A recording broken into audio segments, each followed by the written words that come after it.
روز اس نے اطمینان سے گزارنے ہو، بہت ساری جسمانی ذہنی اذیتوں سے اس نے بچنا ہو، اور اگر وہ چاہے کہ زندگی میں تکلیفیں اور اذیتیں بھی آئیں تو وہ بھی مجھے میٹھی لگیں، اور زندگی کے اندر غربت اور پریشانی بھی آئے تو وہ بھی مجھے سکون ہی دے جائے، تو پھر اس کا بہترین حال یہ ہے کہ وہ رسول کریم علیہ السلام کے طریقوں پہ عمل کرے۔ اگر وہ حضور صلی اللہ علیہ وسلم کے طریقہ ہے مبارکہ پر عمل کرے گا، حضور کے نقش قدم چلے گا، تو اس کے لیے یہ سارا کچھ آسان ہو جائے گا۔ آج کل ایک بہت بڑی پریشانی جس کا لوگ ذہنی طور پر بڑی شدت کے ساتھ تکلیف کا شکار ہیں، اور اس پریشانی نے جیتے جاگتے اٹھتے بیٹھتے باہمت لوگوں کو کمزور کرنا شروع کر دیا ہے۔ وہ پریشانی ہے غریبی کی پریشانی، کمزور ہونا، تنگ دست ہونا۔ بڑے بڑے باصلاحیت لوگ ہیں، باشعور ہیں، فہم و فراست والے،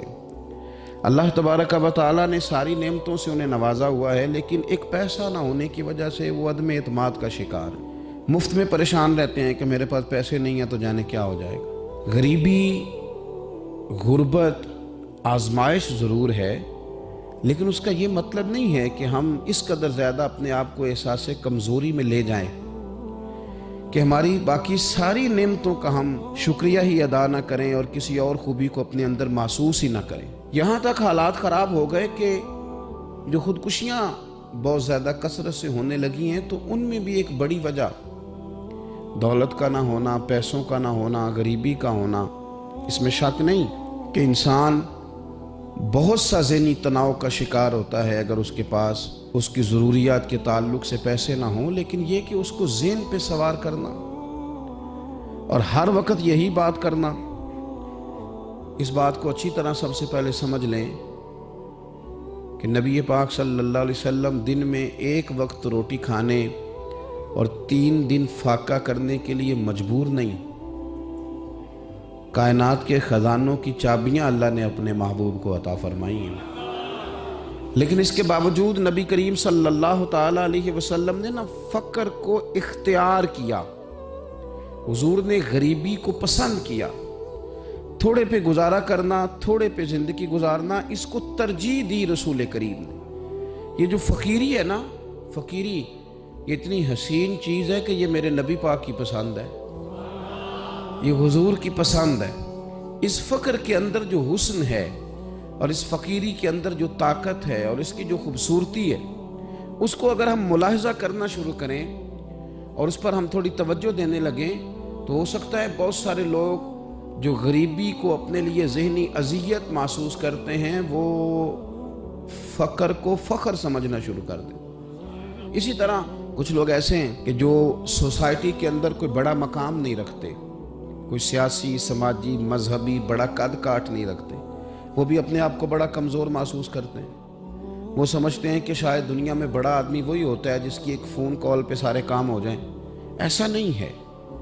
اگر آپ نے اپنی زندگی کو تقوی کے مطابق رکھا ہوا ہے، اللہ سے ڈر کے وقت گزار رہے ہیں، شریعت اسلامیہ کی حدود کا خیال کرتے ہیں، تو پیسوں کا نہ ہونا یا سوسائٹی میں بہت بڑے مرتبے اور نام کا نہ رکھنا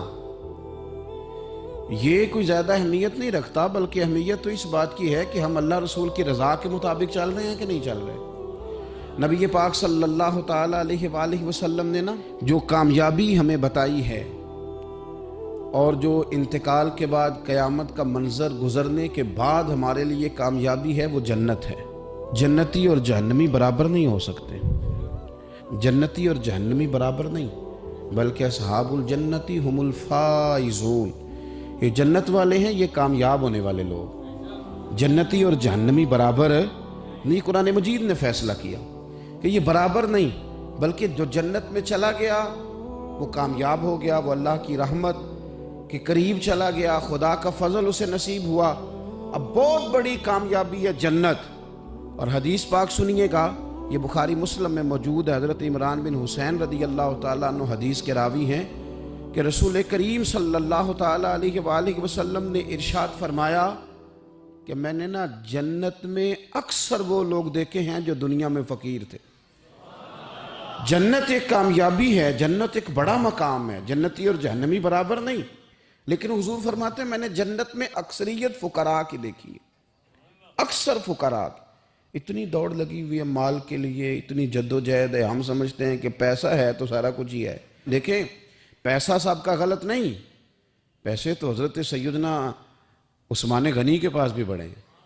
حضرت عبد الرحمن ابن عوف کے پاس بھی بڑھے۔ کرنے کا کام یہ ہے کہ ہم نہ سمجھ لیں کہ اللہ کی تقسیم کیا ہے۔ رسول پاک صلی اللہ تعالیٰ علیہ وسلم فرماتے ہیں میں نے جنت میں اکثریت، یعنی 1 2 4 لوگ نہیں، اکثر لوگ میں نے وہ دیکھے ہیں جو دنیا میں فقراء تھے۔